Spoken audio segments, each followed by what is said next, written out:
While we're talking about that issue, on the 5th of February 2016, Nkambule, Solomon Nyirenda and Yvonne Mnisi were trapped underground after their container that they were working in fell down into a sinkhole at Lily Mine in Barberton in Mpumalanga.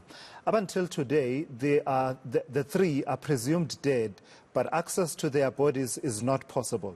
During an inquest into the matter, a former illegal miner said more bodies could be trapped underground.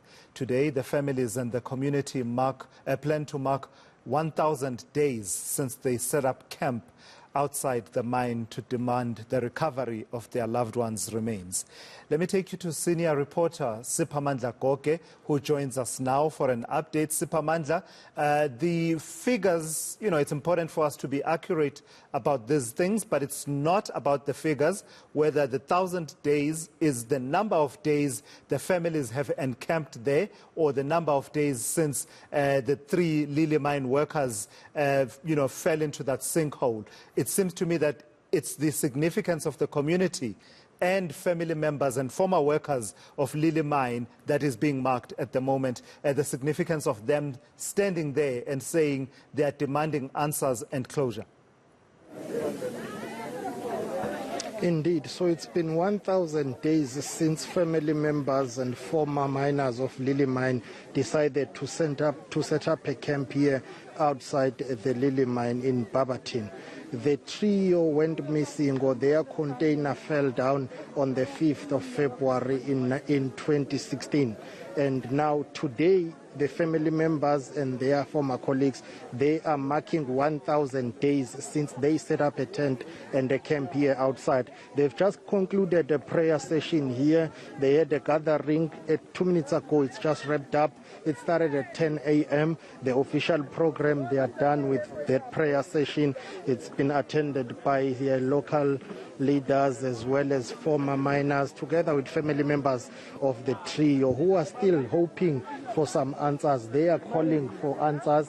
They want closure. They are saying they will be camping here for 1,000 more days if needs be, to ensure that they get to the bottom of this. Earlier on in the morning, about 7 a.m., they held a prayer session inside Lily Mine where the tragic incident happened. We were also able to get inside there, but however, we had to leave because security personnel told us that it's not safe.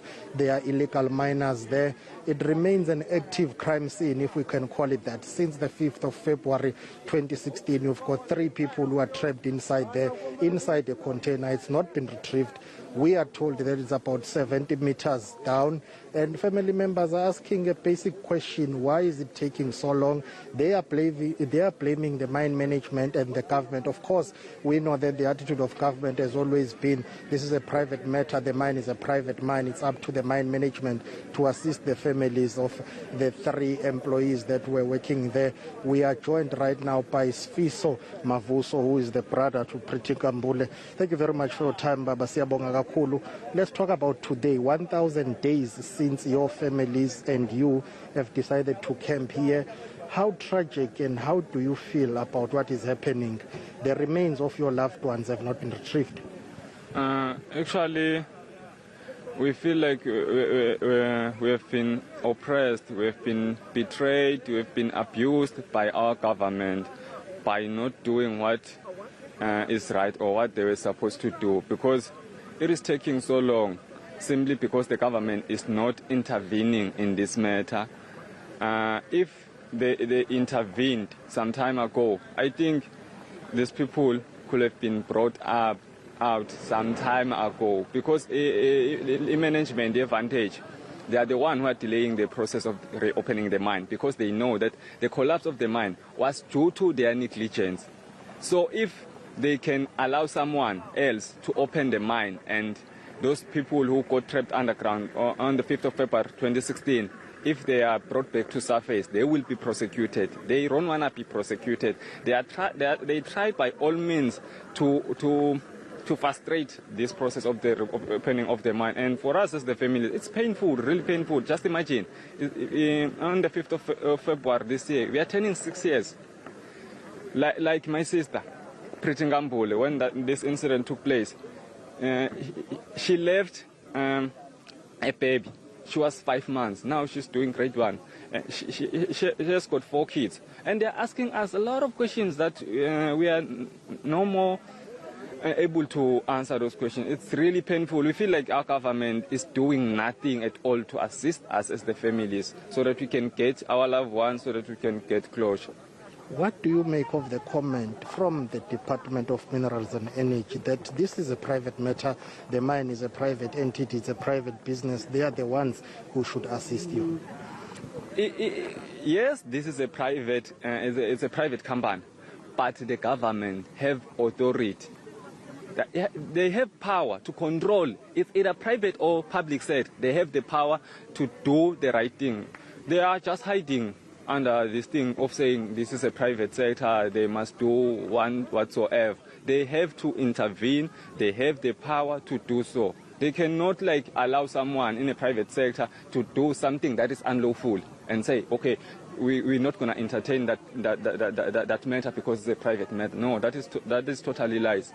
You are also unhappy with the former Premier of Mpumalanga, who's the current Deputy President of the Republic, David Mabuza. You say he came here, he made promises, he has been unable to keep those promises. What did he say when he came in? He told us that we have to leave this matter in his hands.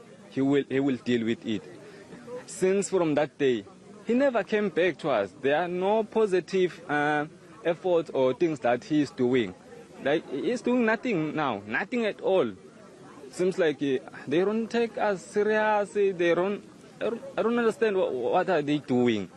Because if ever one of those people who are still trapped underground was his son or daughter, our government could have intervened some time ago, simply because they are the kids of the poorest of the poor. Our government do not care about them. But us as the families, we are not going to live here up until we get our loved ones, dead or alive. We are not going to live here. We are more than prepared to stay another 5 years up until we get our loved ones. Then when we find our loved ones, then we will pack our bags and go home. Okay, well, thank you very much for your time. Well, that is Fiso Mavuso, who is the brother to Nkambule, one of those 3 who remain trapped inside the Lily Mine, Thulasizwe, as the families mark 1,000 days since they started camping here. On the 5th of February 2022 will mark 6 years since the tragic incident happened.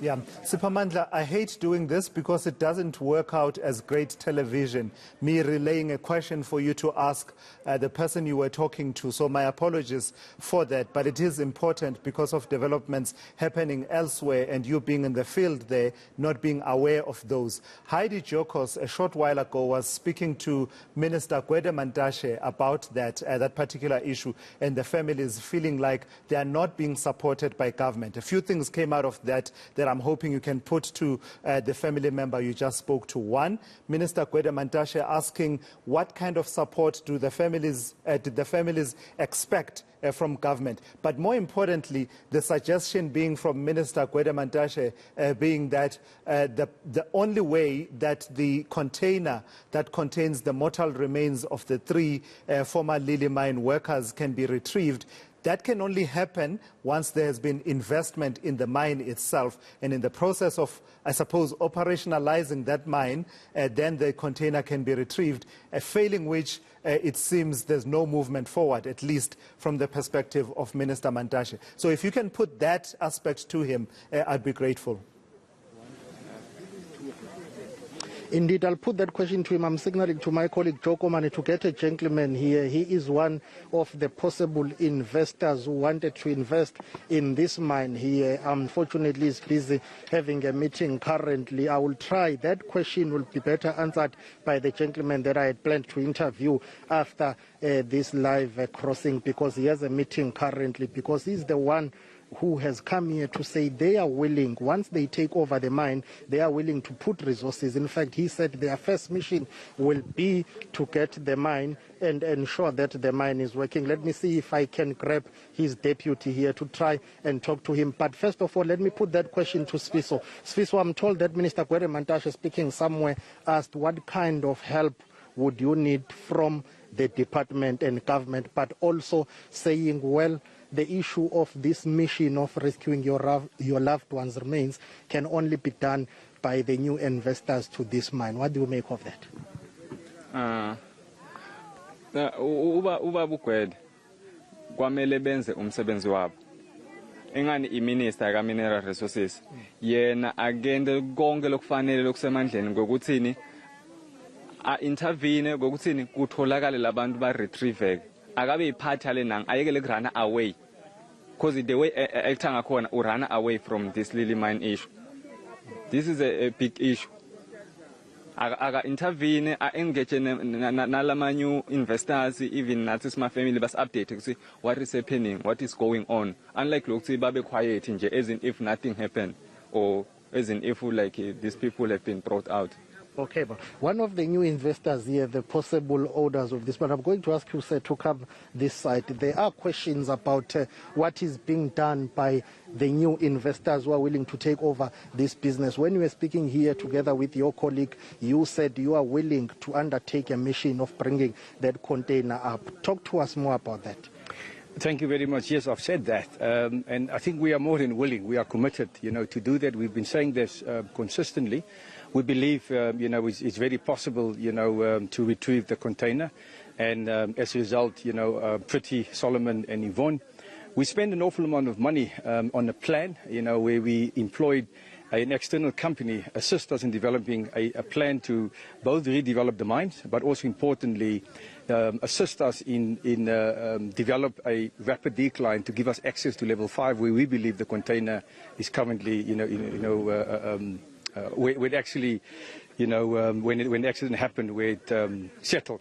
So we have a plan, and we've shared it with the families. We've shared it with the business practitioners, including our funding. Our funding can never be in dispute. You'd have heard a lot of articles in the newspaper, which is utterly false. We have given our proof of funding to the business practitioners. What is stopping you, and what is stopping the process? Unfortunately, in my view, we have a compromised business school process that's managed by the business practitioners that's been appointed by the Vantage Management. And instead of doing what the Companies Act, calls business practitioners to do, they are listening, more to the Vantage Management, and the Vantage Management, in our opinion, is directing the actions. And as a result of that, the process, is frustrating, and the process is unnecessarily frustrating because the court has already ruled that 3 times. Yeah. The one where the court has declared us an independent, the biggest independent creditor. And secondly, the court has ruled twice after that they must call a creditors meeting so the creditors can vote and implement our plan. So the way I get it, you have the money, you have the capacity, you are willing to undertake this mission, but you are being prevented. We are being prevented solely by the Vantage Management and the business practitioners. Nothing else. There's nothing else that are in our way. And as I've mentioned earlier on, it will take us less than a year, to develop the rapid decline, to get us to level 5, and to retrieve the container and the remains so that we can provide closure to the families. Why would they frustrate you? That's a question better ask, to the people that I've mentioned, because they must talk for themselves. But we have told them, there is absolutely no credible, information available, that informs them to frustrate this process in the way they have been doing. So they don't want you to take over the business? That is, or the other alternative, there's a reason that they've been enticed not to allow us to open this business. For my colleague Thulasizwe Simelane in studio, he would want to know your first name, surname, and your company that is willing to take over. My name is Fred Arvinser. I'm the Group CEO of the SSC, and we are one of the major shareholders in Angumanzi. There you have it, Thulasizwe. That's the gentleman together with his colleagues. They are willing to take over this business. They say they can undertake that mission and the rescue plan to get the container out, but they are being frustrated as we speak. Yeah, all right. Thank you for that, Siphamandla. I can assure you that you and I are in deep trouble with our producers here because of the time that we have taken. But I do believe we got some pretty interesting answers and responses. And the story moved forward a little bit and pointed to further questions that we can ask about the potential of a takeover by a new investor who says, actually, this can be done within a year, that we can retrieve this container that contains the mortal remains of the 3 former Lily mine workers. That's eNCA's Siphamandla Goge out in Barberton in Mpumalanga.